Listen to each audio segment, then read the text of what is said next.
Көрсеткіштік функцияның қай жерде пайдаланылатынымен және сұрақтарға жақсы болған жауап берейік. Кәне тақтаға кім шығады? Келіңіз.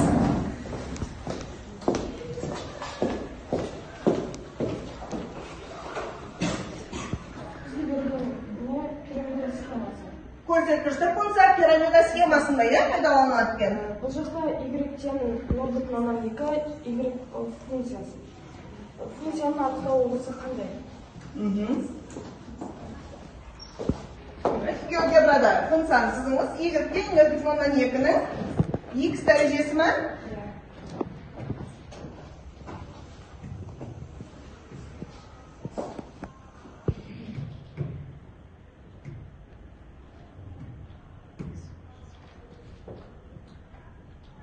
Бізге берілген функция бұл. Графигін сыздыңыз, жақсы. Яғни қандай екен? Функция өспелі ма, кемелі ма? Кемелі. Кемелі. Функция кемелі екен. Жақсы. Жақсы отырыңыз. Функция кемелі. Ал соңғы сұрақ қалды. Соңғы сұраққа кім жауап береді? Келе ғой.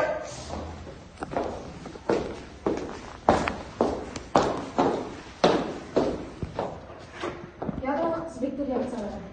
Y-тен 2x дәрежесі функцияның анықтауған облысы қандай? Яғни сандар бүкіл нақты сандар. Бүкіл нақты сандар жиын екен. Жақсы отырыңыз. Жақсы, рахмет. Олай болатын болса, бүгінгі жаңа тақырыпты бастайық. Бүгінгі өтетін тақырыбымыз біздің көрсеткіштік теңдеулер мен жүйелерді шешу әдістері.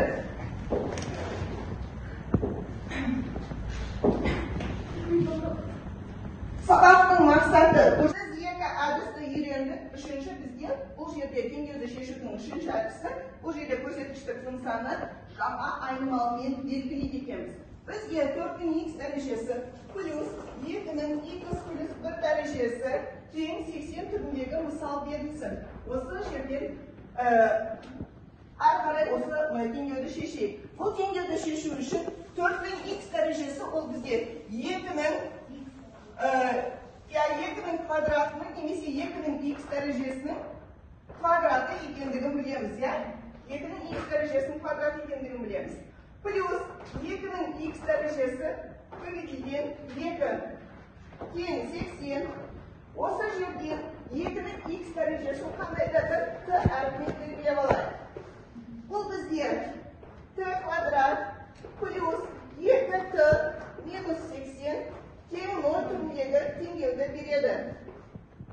80 тең 0 түріндегі теңдеуді береді. Бұл бізге қандай теңдеу? Қарапайым квадрат теңдеу. Қарапайым квадрат теңдеу екен. Осы теңдеуді шешетін болсақ, кәне t1 мен t2-ның қосындысы бізге қаншаға тең болу керек? Минус 2-ге тең болу керек. Екеуінің көбейтіндісі нешеге тең болу керек?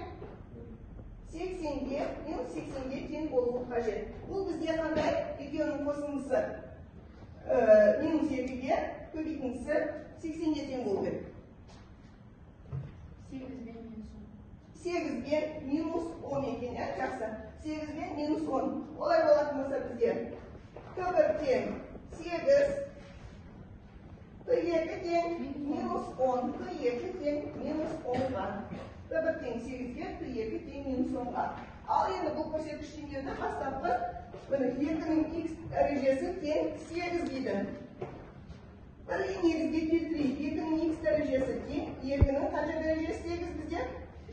derecesi.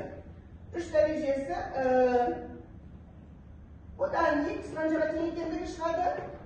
3 ga teng ekanligi chiqadi. Al ikkinchi bizning kvadrat integrining ikkinchi turi bizga -10 qaytadi. O bizga 2ning x derecesi -10. Astabdan keyin aniq aytgan кезде ko'rsatkichni kengligini tushuntirgan кезде aytdim. Bu bizga qanday bo'lmoq kerak? Terisidan ari bo'lmoq kerak. Olay bo'lsa, ular kengligini tushunishimiz yo'q. Bizga bu ne bo'ladi ekan? Qurishligim bo'ladi ekan.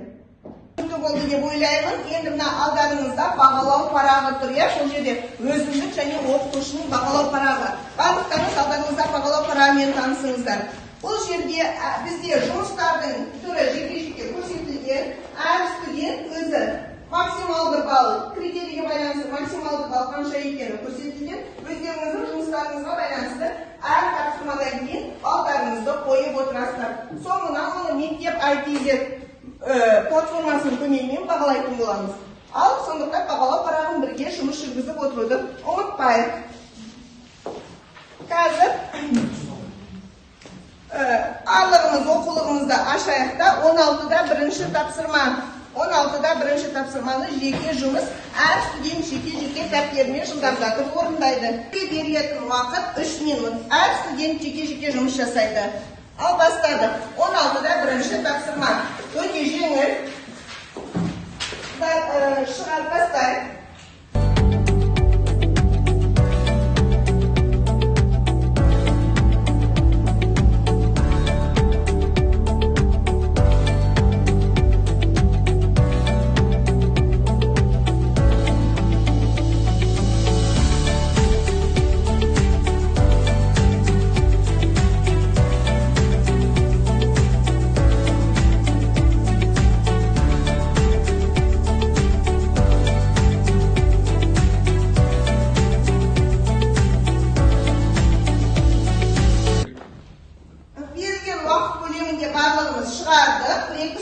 Сәл көмек керек болды.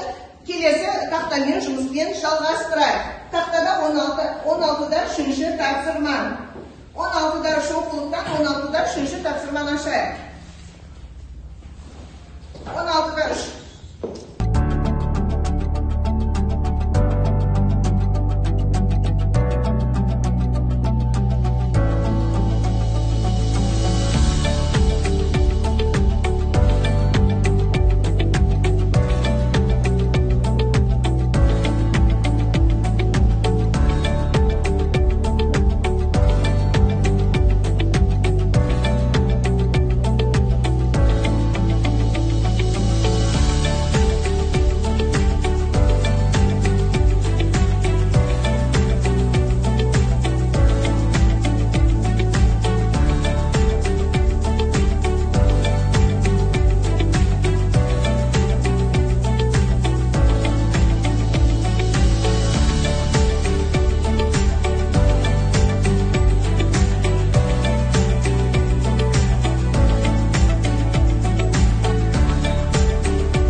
Функционалдық сауаттылық тапсырмалары. Мен сіздерді қазір 3 топқа бөлем, сол бойынша тек керек құралдарымызды алып ауысып отыратын боламыз. Ал бірінші топ Байзақ Алмас, Ауытшақ Санат, Құдайберген Інжу, Ақсақалова Жалын, Бақытжан Тұрсынай. Екінші топ Мырзағали Алтынай, Кәсім Балнұр, Кембаева Ақбек, Әкімхан Ақниет, Қарақұл Анеля.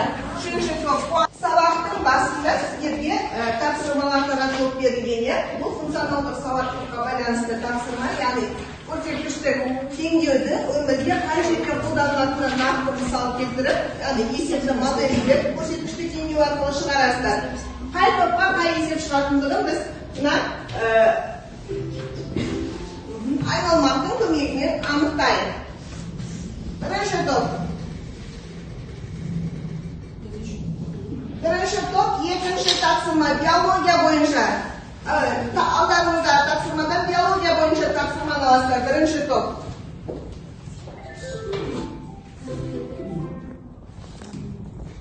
Екінші топ.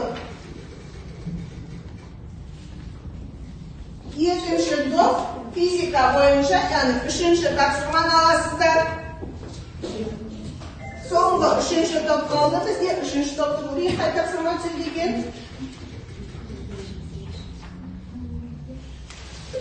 Үшінші топ информатика бойынша төртінші тапсырма.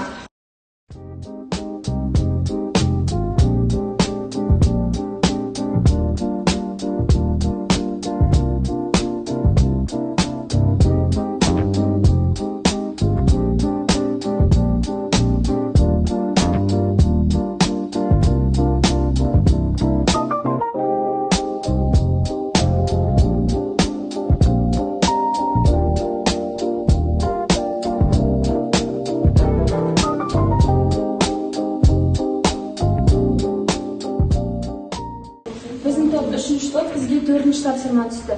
Жалпы информатика. Компьютерлік ойынның бастапқы бағасы 4000 теңге болды. Әр апта сайын акция кезінде бағасы 20%-ға арзандап отырды. Бірнеше аптадан кейін оның бағасы 2048 теңге болды. Оның бағасы осындай деңгейге жету үшін неше апта өтті. Яғни біз бұны төртінші есепті қамтыдық. Яғни бастапқы баға 4000 теңге, әр апта сайын 20%-ға бұл жерде арзандап отырса 80% қалады. Соңғы баға 2048 теңге. Жалпы шешуі, біз бұл жерде яғни бастапқы бағаны көбейттік, n дәрежесіне келтіріп, соңғы бағаны шығарып алдық. Бұл жерде яғни бізде жуықтап алғанда жалпы яғни 3 апта өтті. Бұл жерде ойын бағасы осындай деңгейде өту үшін яғни 3 аптаны қамтиды екен. Жақсы. Жақсы. Екінші топқа берілген тапсырма физика пәні бойынша тапсырма. Белгілі радиоактивті зат әр 5 жыл сайын өзінің массасын 40%-ын жоғалтады. Бастапқы массасы 200 грамм болса, біраз уақыт өткен соң ол 46 грамм болады. Массаның осындай деңгейге жеткізу үшін қанша жыл өтті? Бұл жерде біз 200-ді көбейтеміз 0,16 т бөлінген 5 дәрежесіне тең болады 46. Осының бәрін есептеген соң бізде 14 жыл 9 ай 19 күн болады. Жақсы. Сұрақ бар ма? Түсінікті ма? Әрбірдің алдымызда тапсырма түрде, тапсырмаға математикалық модельді салыстырамыз. Сұрақ жоқ па ешкімге? Түсінікті ма? Жақсы, рахмет.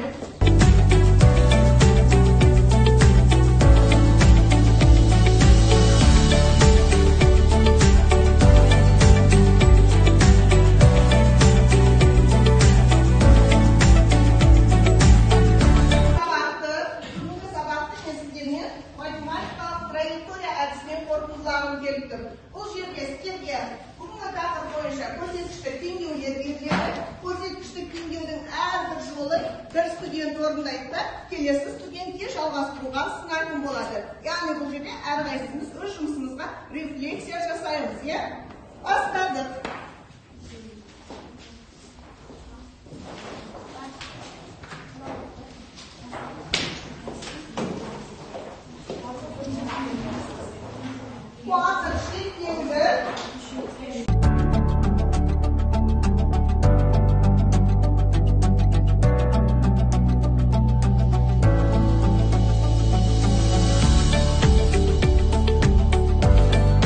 Есеп бойынша 3-тің x дәрежесі мен 54 дәрежесін біз бұл жерде анықтап көрсеткен боламыз. Және де ортақ көбейткіштерін алдына шығарып алып, біз есепті ықшамдап бір теңдеудің жауабына тоқталған боламыз. Бұл жерде x тең 66 санына теңдеу.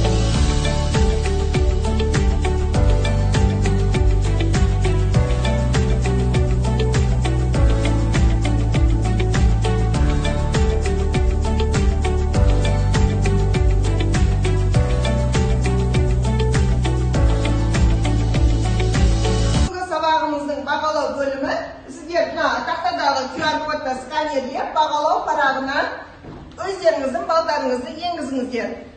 Қане тақтадағы QR-кодты сканерлейік.